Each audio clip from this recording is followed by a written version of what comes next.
Kalau kita dengar kata Afrika, pasti ada dua julukan yang langsung muncul di kepala, benua ibu dan benua hitam. Tapi, apa sih sebetulnya arti di balik nama-nama ini? Yuk kita bedah bareng-bareng wajah asli Afrika lebih dari sekedar sebutan yang udah terkenal itu. Oke, ini dia pertanyaan intinya.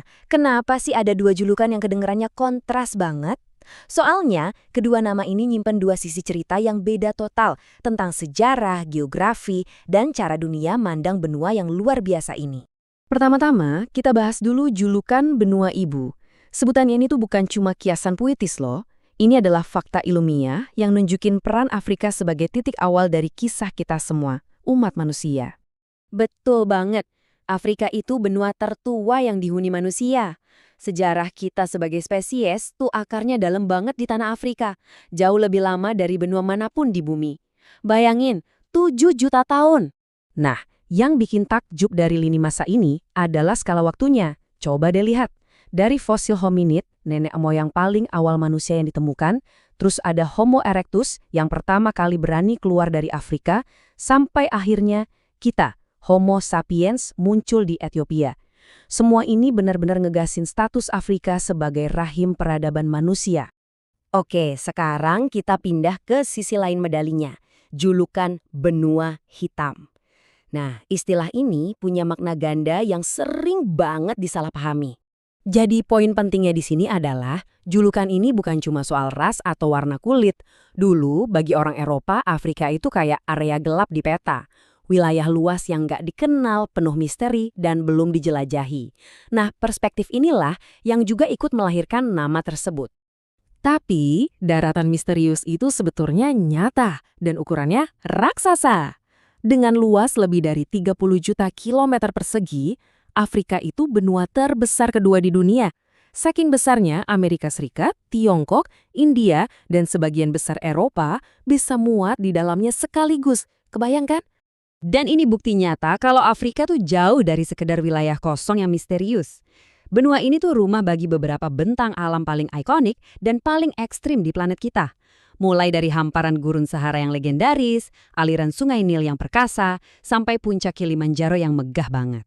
Justru karena ukuran yang super besar itu, salah banget kalau kita menyederhanakan Afrika jadi satu stereotip aja. Yuk kita lihat betapa beragamnya benua ini.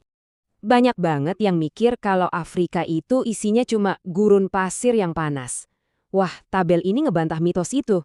Dari hutan hujan yang lebat banget di Kongo, sabana yang luas, pesisir alam Mediterania, sampai dataran tinggi yang sejuk, Afrika itu punya hampir semua jenis iklim yang bisa kita bayangin. Dan keragamannya nggak berhenti di iklim aja loh. Soal bahasa, Afrika itu salah satu tempat paling beragam di dunia. Coba tebak deh, ada berapa banyak bahasa yang dipakai di sana? Jawabannya, lebih dari 1.000. Setiap bahasa ini tuh kayak jendela kebudayaan dan sejarah yang unik. Ini menunjukkan kekayaan yang luar biasa di setiap sudut benua. Secara spiritual juga sama.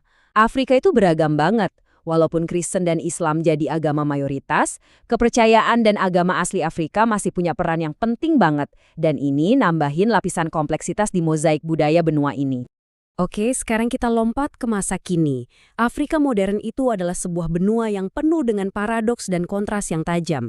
Tempat di mana masa lalu, masa kini, dan masa depan tuh saling bertemu dan kadang bertabrakan. Kita nggak bisa ngomongin Afrika modern tanpa ngertiin dampak kolonialisme. Peta politik Afrika sekarang, termasuk banyak perbatasannya, itu dibentuk oleh kekuatan-kekuatan Eropa. Ini adalah bagian penting dari sejarah yang dampaknya masih terasa banget sampai hari ini. Nah, ini dia salah satu paradoks terbesar Afrika. Benua ini tuh nyimpen sebagian besar cadangan mineral paling berharga di dunia. Platinum, emas, koltan. Tapi secara ekonomi, benua ini masih menghadapi tantangan kemiskinan yang luar biasa besar. Ironis kan? Tapi, mungkin ya sumber daya terbesar Afrika itu bukanlah apa yang ada di dalam tanah, tapi justru penduduknya. Dengan usia median cuma 19,7 tahun, Afrika adalah benua termuda di dunia. Ini adalah potensi energi dan inovasi yang, wow, luar biasa besar. Tapi ya itu dia, disinilah kontras lainnya muncul. Potensi bonus demografi yang gede banget ini berhadapan langsung dengan tantangan pembangunan yang nggak kalah signifikan, mulai dari masalah kesehatan sampai infrastruktur. Memanfaatkan potensi anak-anak muda ini adalah kunci masa depan Afrika. Jadi, dari benua ibu, empat lahir kita semua, sampai benua hitam yang penuh misteri dan realita, kita bisa lihat sebuah benua yang super kompleks dan dinamis. Pertanyaannya sekarang adalah, dengan semua potensi dan tantangan yang ada, babak baru seperti apa ya yang akan ditulis oleh Afrika selanjutnya?